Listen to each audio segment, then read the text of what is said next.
가기사는 증시 각도기. 안녕하세요. 증시각도TV 시청자 여러분, 투자자 여러분, 도기말 여러분, 10만 금융전사 여러분 모두 반갑습니다. 4월 15일 수요일 한국마음으로 찾아뵙게 된 각도기 각산주입니다. 드디어 이제 한국 주식시장이 예전 고점을 약 100포인트대 중반을 남겨두고 있습니다. 이 현재 분위기로 간다면 얼마 있지 않아서 고점을 돌파할 것 같은데요. 지난번에 이은택 연구원의 그림으로 보는 전략에서 말씀을 드렸습니다만, 과거 강세장 때 한국은 하락을 보통 3개월 정도 만에 회복하는 게 진짜 강세장의 특징이었다라고 언급을 했는데, 이번에 하락이 2월 한 둘째 날 데일리 기준으로 2월 둘째 날 영업일 기준으로 나왔으니까요. 아직 이제 겨우 한 달 반밖에 지나지 않았습니다. 근데 굉장히 빠른 속도로 전고점을 향해 가고 있어서 아마 역사적인 전고점 돌파도 열어놔야 되는 상황이 아닌가 싶습니다. 하루짜리 거래소 시장 흐름 살펴볼게요. 역시나 오늘 미국의 반도체 강세 흐름들이 한국에 전이되면서 강세였습니다만, 한국은 그래도 점잖아요. 꾸준히 그냥 조금씩 올라가는 분위기인데요. 오늘 장중 최고점이 6,183포인트입니다. 6,091포인트로 마감을 했습니다만, 장중에는 훨씬 더 많이 오른 3% 중반의 상승을 보여줬고요. 역사적 고점은 얼마입니까? 6,347입니다. 자, 그러니까 오늘 종가 대비로 고점까지는 약 한 250포인트 정도 남았다라고 보시면 되겠네요. 자, 오늘 장중의 고점에서는 뭐 그렇게 많이 안 남았죠. 그러니까 조금만 더 올라가면 고점이 될 수 있는 그런 상황이다. 570 종목이 오르고 273 종목이 떨어졌고요. 삼성전자, 하이닉스가 2%대 강세, 장중에는 훨씬 더 강세였습니다만 좀 밀렸고요. 현대차는 3%대 강세, 시가총액 상위 종목들이 모두 방산주들을 빼고는 큰 폭의 강세를 보여주는 모습 확인할 수가 있었습니다. 자, 코스닥도 살짝 보고 넘어가면은요, 코스닥 시장은 전일 대비 30.55포인트, 2.7%, 그래서 거래소보다 더 많이 올라가면서 1152포인트입니다. 그리고 원래 이제 상승장의 흐름이 좀 길게 되면 위험에 대해서 사람들이 조금 무던해지면서 그 변동성이 큰 시장의 상승폭이 더 커지는 그런 경향성도 있으니까 그건 참고하시면 좋겠고, 오늘 코스닥에서는 1140 종목이 오르고 450여 종목이 떨어지는 양상을 보여주었습니다. 시가총액 상위 종목들이 모두 상당폭 크게 오르는 흐름들을 보여주었습니다. 오늘의 수급별 매매 주체 흐름 볼게요. 오늘 외국인이 또 샀죠. 5천억대. 개인들은 계속 실현하고 있습니다. 1조 가까운 돈을 팔았고, 기관은 뭐 소폭의 매도세 보여주는 모습 확인할 수가 있었습니다. 세계 증시 흐름 살펴보도록 하겠습니다. 일본 니케지수 오늘 0.4%, 홍콩도 0.3%, 그러니까 한국의 상승폭이 상당히 크게 나타나고 있습니다. 그만큼 한국의 수급이 지금 세다라고 정리해 볼 수 있겠죠. 환율 동향 살펴보도록 하겠습니다.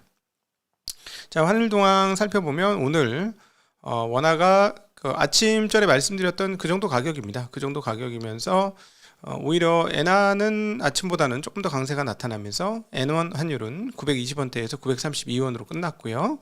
그 다음에 유로 강세가 일단 계속 유지되고 있고, 달러는 조금씩 전쟁이 끝날 것 같은 분위기가 나오니까 약세인 흐름 확인할 수 있겠습니다. 어제에 이어서 오늘도 금리가 떨어졌으나 소폭입니다. 소폭. 오늘 신현송 한국은행 총재 후보자의 청문회가 있었습니다. 청문회가 있었고,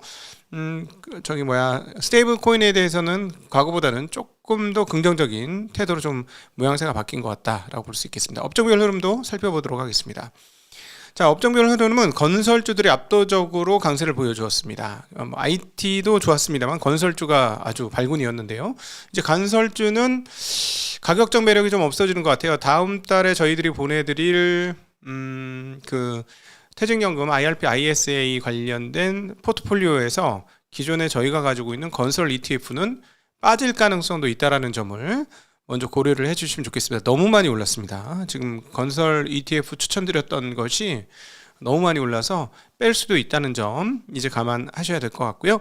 왜 이렇게 올라갔습니까? 네, 바로 이란의 재건할 때 한국이 최적합이다라는 기대감 때문에 이렇게 올라가고 있는 겁니다. 실제로 수익화할지는 잘 모르겠고, 또 하나, 근데 어떻게 건설이 이렇게 많이 오르냐라고 물어보신다면, 기존에 너무 쌌기 때문에 그래요. 기존에 오른 게 너무 없었기 때문에 사실은 할인된 가격이 정상가로 왔다가 정상가에서 기대감으로 한 번 더 붙으니까 저렇게 큰 폭으로 상승을 하고 있는 것이다 라고 보시면 될 것 같습니다. 테마 쪽에서는 양자 컴퓨터, 그 다음에 마이크로 LED 이런 쪽에서 강세를 보였고, 또 초전도체 뭐 이런 것, 핵융합 이런 얘기들이 지금 나오고 있습니다. 전력 관련주들도 오늘 굉장히 변압기 관련해서도 강세를 보여주었는데요. 이게 이제 재건과 데이터 센터 등등이 연결되고 있는 그런 상황이다 라고 정리해서 말씀드릴 수 있을 것 같습니다. 자, 준돈 전쟁이 끝나고 나자 구리 가격이 상승하고 있습니다. 그래서 구리 가격 상승에 따라서 관련된 기업들이 수혜를 상당히 입고 있는데요. 오늘은 특별히 대한전선이 초강세를 나타내었습니다.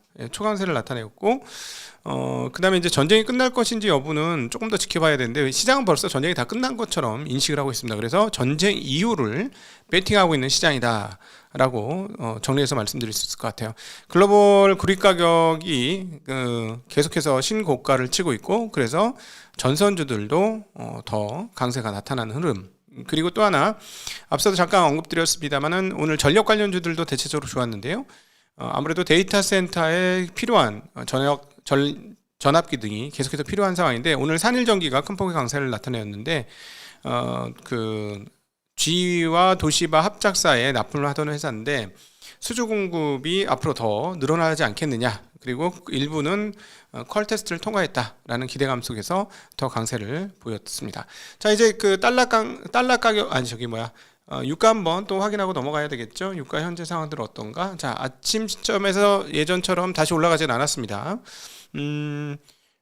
내일쯤에 미국과 이란이 만나서 협의할 가능성이 있죠. 그리고 지난번에 한번 조건값을 한번 잠깐 말씀드렸습니다만은 10년, 20년간 허용해 주겠다. 뭐 이런 거면 이란이 받을 수도 있겠죠. 뭐 핵물질 뭐 이런 것들을. 그래서 상당히 겉으로는 큰소리 뻥뻥 치고 있지만 미국이 결국은 해결의 방향으로 가지 않으면 채권과 금융시장 속에서의 혼란을 막을 자신이 없으니 결국 막는 방향으로 가지 않을까 하는 생각을 지금까지는 하는데, 아직까지 정 안 되면 한 방은 남았지만 한 방을 쓰기는 매우 어려운 상황이다라고 정리해 볼 수 있겠습니다. 자, 신현성 한국은행 총재 후보자의 청문회가 있었습니다. 거기서 이제 정리된 내용들 우리 애널리스트 분들이 정리를 해주었는데요. 쭉 한번 보도록 할게요. 물가는 높아진 유가와 환율 영향으로 상승률이 점차 높아질 전망. 물가가 높아진다면 이제 우리는 바로 무슨 생각을 하냐면 금리 올리는 거 아니야? 라는 생각인데요. 자, 이 부분에는 어떤 얘기를 했을까요? 일단 경기에 대해서는 반도체 경기 호조와 추경으로 인해서 하방 압력이 일부 완화되겠지만 당초 연초에 생각했던 것보다는 성장률이 떨어질 것이다 라고 얘기했고요. 그리고 금융과 실물 부분이 상호작용하며 금융안전 리스크가 증폭될 가능성에도 유의할 것이다. 말하는 것들이 대체적으로 이렇게 조금 약간 보수적이신 것 같아요. 이런 단어들이 나온 거 보니까. 그 다음에 이제 원화의 국제화를 위해 외환시장 24시장 개장과 원화 결제 시스템 구축을 통해서 외환거래의 편의성과 접근성을 선진국 수준으로 제고할 예정. 네, 이건 되게 필요합니다. 왜냐하면 외국인들이 한국 주식을 직접 사기 위해서 선행돼야 되고 바탕이 돼야 되는 게 이 외환거래 24시간 거래입니다. 그리고 통합계좌를 보다 폭넓게 진행을 해야만 외국인들의 한국 접근성, 주식 투자의 접근성이 좋아지죠. 지금 외국인들이 직접 알주식을 살 수 없어요. 우리처럼. 그 다음에 디지털 화폐의 생태계 조성에도 힘쓰겠습니다. 요게 이제 달라진 태도입니다. 미래 통화 생태계 내에서 원화 스테이블 코인도 보완, 경쟁적으로 공존할 수 있을 것이라고 얘기했습니다. 예전에는 지난번에 언급을 드렸을 때는 주로 은행 중심으로만 하겠다 해서 되게 보수적이네 이런 생각을 했었는데, 여기에 대해서는 조금 더 이야기를 하셨네요. 그 다음에 성장을 안정적으로 성장하기 위해서는 물가 안정 토대가 반드시 필요. 자, 이 얘기 계속 하시네요. 금리 올라갈 가능성이 있는 겁니다. 이렇게까지 보시면 과도한 환율 상승은 바람직하지 않음. 적정 환율보다는 환율 흐름에 쏠림이 있는지가 중요하다라고 얘기했고요. 우크라이나 전쟁이 발발하고 인플레이션이 2자릿수로 올라가던 상황, 그 당시에는 선제적으로 대응하는 것이 맞았고, 반드시 지금은 같은 도구로 항상 같은 방법으로 대응하는 것은 부적절하다. 자, 그래서 이 부분은 이번 전쟁으로 인해서 유가가 좀 올라서 인플레이션이 올라갈 것 같더라도 바로 금리를 올리는 방식은 안 취할 것이다. 왜 그러냐? 우크라이나 전쟁 때는 인플레이션이 2자릿수로 갔기 때문에 그렇게 했어야 되고, 지금 거는 그렇지 않다라고 보시는 거죠. 그 다음에 중동 사태가 일시적 충격이라 금방 가신다고 하면 통화 정책으로 대응할 필요가 없겠으나 사태가 신속하게 해결되지 않을 경우에는 물가 압력이 계속 존재할 것이다 라고 얘기했습니다. 자, 이 상황이 장기간 지속돼 기대 인플레이션에 반영되고 굳은 물가에 영향을 주면서 전반적인 인플레이션으로 이어진다면 그때는 반드시 통화 정책의 역할도 있을 것으로 판단. 자, 여기서 중요한 건 반드시란 단어를 쓰셨다는 거예요. 반드시. 아, 그렇구나. 아, 요런 생각이시구나 라고 느끼게 됩니다. 물가 성장 간 정책 목표가 상충될 경우 물가에 중점을 둘 것. 아, 본인의 어떤 성향을 드러내 주셨어요. 물가 성장 간에는 물가가 중요하다. 자, 그러면 성장이 필요하기 때문에 금리를 낮춰야 된다는 의견이 있으면 그런데 물가가 높다? 못 낮춘다는 얘기를 하는 거고요. 성장이 좀 비리비리한데도 불구하고 물가가 높아. 그러면 그런 경우에는 성장을 부양시키기 위해서 물가를 높이면 안 되는, 아니, 금리를 높이면 안 되는데 물가가 높다면 금리를 높일 수도 있다. 요런 얘기로 들립니다. 대체적으로 이창용 총재 때보다 훨씬 더 매파적이다 라고 보는 게 맞을 것 같고요. 금융 안정이 저하되어 자산 가격의 자산 가격의 붕괴에 따른 여러 부작용들을 사전에 막아주는 것이 중요하다. 아, 이렇게 생각하시는구나. 금융 안정 측면은 있지만 이를 위한 도구는 부재하기 때문에 개선하는 것이 바람직하다.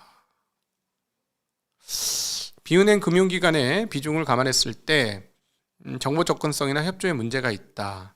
기준금리를 조정하는 것이 수동적 행위는 아니다. 전략적 인내로 보는 것이 적절하다. 아직까지 기준금리가 어느 한 방향으로 움직이기에는 이른 측면이 있다. 종합을 해보니까요. 저한테 신현송 총재 후보자께서 하신 말씀을 종합해서 정리를 하라고 저한테 물어보신다면 매파적이시고요. 금리가 올라갈 가능성이 좀 있습니다. 네. 예, 금융 안정 얘기를 하셨고요. 금융 안정. 네. 그다음에 자산 가격의 버블 붕괴 예방 이런 것들 얘기하셨고요. 그다음에 성장보다는 안정이 중요하다. 물가가 중요하다. 이런 얘기 하셨거든요. 이거는 다 매파적인 특성값입니다. 전부 다. 부동산 하시는 분들 금리 오를 것 같아요. 라고 한마디는 살짝 해주고 제가 가고 싶네요. 자, 부동산 하시는 분들 금리 오를 것 같아요. 자, 그쪽이 가능성이 더 높아요. 일단은 안 합니다. 일단은 안 하는데 금리 올라갈 확률이 되게 높아졌어요. 예, 근데 오늘 채권 금리는 뭐 떨어지진 않았습니다만, 올라가진 않았습니다만, 그럼에도 불구하고 그동안 왜 한국의 채권 금리가 계속 신현송 후보자 이후로 금리가 많이 올랐는지 이해가 되는 청문회 내용 요약이었습니다. 요약해주신 애널리스트 분께 감사드립니다.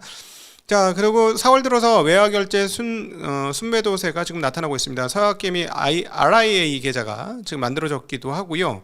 그 다음에 수익률이 떨어졌기 때문입니다. 제가 보기에는 RIA 계좌도 있습니다만 수익률 떨어진 게 제일 크고요. 제가 뭐라 그랬어요. 작년부터 이 말씀 드렸죠. 결국 돈은 수익률 따라 움직인다. 한국 시장이 계속 올라가면 결국 한국 시장 오게 돼 있다. 미국 시장 아무리 거버넌스가 좋다고 해도 결국 그렇게 될 것이다 라는 것이죠. 그래서 지금은 그런 흐름이고 이 4월 달에 아마 이 부분들이 계속 나타나지 않을까 하는 생각은 듭니다. 자, 근데 어찌되었건 한국 주식시장은 뭐랄까 기묘한 균형 가운데 있습니다. 그러니까 균형적이지 않은 저평가 상태, 이 정도로 표현할까요? 그러니까 어떤 주식들은 너무 싸버리고 근데 이 싸다는 것이 지속 가능하지 않으니 싼 거에 대응해서 매수 버튼을 누르기가 좀 애매한 부분이 있고 나머지 부분은 과거 대비로 가격이 꽤 많이 올라서 적정가 또는 이상이 된 것도 혼재해 있는 뭐 이런 상황이고 일부는 투기적인 흐름에 따라서 테마주 쪽은 가격이 지나치게 비싸다. 이게 지금 완전히 그 비빔밥 짬뽕으로 지금 섞여 있는 상황이다라고 전달드릴 수 있겠습니다. 자, 그리고 삼성 SDA가 전략적 협력을 발표하면서 KKR, 아주 유명한 회사죠. 컬버그 크레비스 로버츠라는 회사죠. 한 명은 떨어져 나갔지만 그냥 이름은 KKR로 쓰고 있습니다. 이 회사에 1조 2,200억 원의 전환사채를 발행한다는 소식이 되겠습니다. 아무래도 데이터 센터에 투자를 계속해야 되는 입장인데 돈이 필요했기 때문에 이런 결정을 했다라고 정리해 볼 수 있겠고요. 또 하나의 CB 발행, D&D 파마텍이 2265억 규모의 CB를 발행을 결정합니다. 굉장히 큰 규모입니다. 이 회사가 작년도 재작년도에 보면 적자 규모를 봤을 때 2200억은 굉장히 큰 돈이에요. 계속 임상하고 해야 되기 때문에 돈이 필요하기 때문에 당연히 뭐 적자 날 수 있다라고 보는데 땡길 때 왕창 땡기는 느낌입니다. 단 조건값이 그렇게 나쁘진 않습니다. 3자 배정으로 진행을 하고 있고요.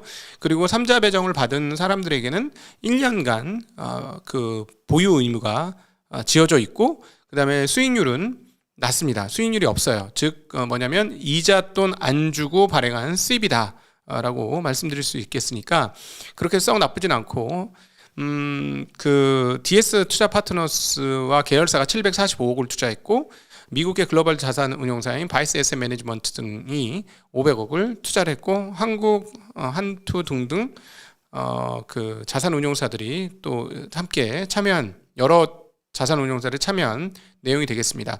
근데 이제 이게 이제 조만간에 이 파이프라인 관련된 그 발표가 있어요. 뭐가 발표했냐면 DD01이라는 MASH 치료제가 있거든요. 이거 임상 2상의 1차 평가지표 발표가 이제 곧 나오거든요. 한 석 달 정도 있다가, 12주 정도 있다가. 근데 이 발표를 앞두고 돈을 모았고 돈을 준 사람들한테 1년 확약을 걸어라, 만파는 전매 제한을 락업이라고 표현하죠. 이걸 걸었다는 건 요 일상이 좋을 거라고 아마 설득을 시킨 것 같아요, 투자자들을. 예. 그래서 요거는 뭐 그렇게 썩 나쁜 건 아닌데 규모는 꽤 크다.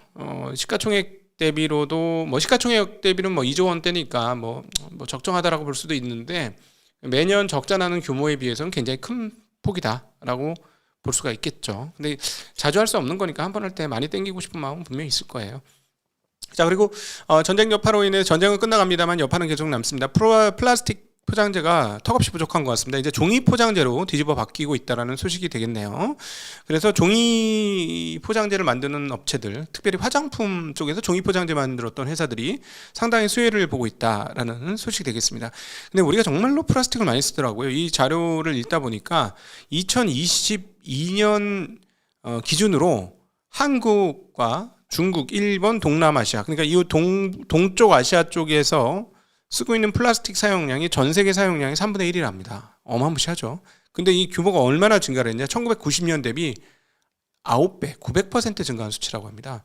우리 정말 비닐을 많이 쓰는구나. 그렇죠? 근데 사실은 중국이 1990년대는 비닐을 만들지도 못했을 거 아니에요? 1990년은. 그러니까 이게 중국의 등장과 함께 이렇게 많이 늘어난 거다. 걔네 맨날 이제 배달할 때 비닐로 하잖아요. 그런 것 같습니다. 그래서 그리고 이제 또 일본의 비닐랩 제조업체는 미쓰비시 케미컬, 샤니팩 등이 원재료 비용 상승을 가격에 반영시키면서 약 30% 가격을 인상할 것이다 라는 소식이고요. 쿠팡도 이제 종이 포장재를 전격 투입할 것이다라는 소식이 되겠습니다. 그래서 지금 종이 포장재가 좀 호재를 맞았다라고 정리해 볼 수 있겠네요. 현대자동차 관련된 소식 잠깐 안내를 드리도록 하죠. 현대자동차가 자율주행 기술을 확대하고 보스턴 다이나믹스의 아틀라스를 생산 라인에 투입을 하겠다. 그리고 자율주행을 미국 전역으로 확대하겠다라고 언급을 했습니다. 잘했으면 좋겠습니다. 빨리 좀 잘해서 테슬라에 이어서 자율주행의 최고의 회사가 되어서 한국을 최근에 삼성전자처럼 빛내는 기업이 되기를 바라봅니다. 자, 오늘 제가 조금 진이 좀 빠져 있어요. 어떤 진이 좀 빠졌냐면 쇼츠 18초짜리가 이 방송 찍기 전에 찍고 올라갔거든요. 거기서 제가 좀 뭔가 흡혈당한 느낌, 그래서 뭔가 영혼이 좀 빠져나간 느낌. 그래서 오늘은 간단하게, 물론 더 많은 다른 소식도 있어요. 네, 삼천당제약 소식도 있고 한데 그건 찾아보세요. 이 정도로 정리를 하고 오늘은 짧게 영혼 털린 각도기 이 정도로 저녁 방송 마감을 하고, 왜 영혼이 털렸는지는 18초짜리 쇼츠를 보시면 확인하실 수 있겠습니다. 그러나 권하지는 않습니다. 너무 위험합니다. 안 보시기를 권해드리고 그냥 댓글만 보시면 좋을 것 같습니다. 감사합니다. 행복한 저녁 되십시오. 안녕.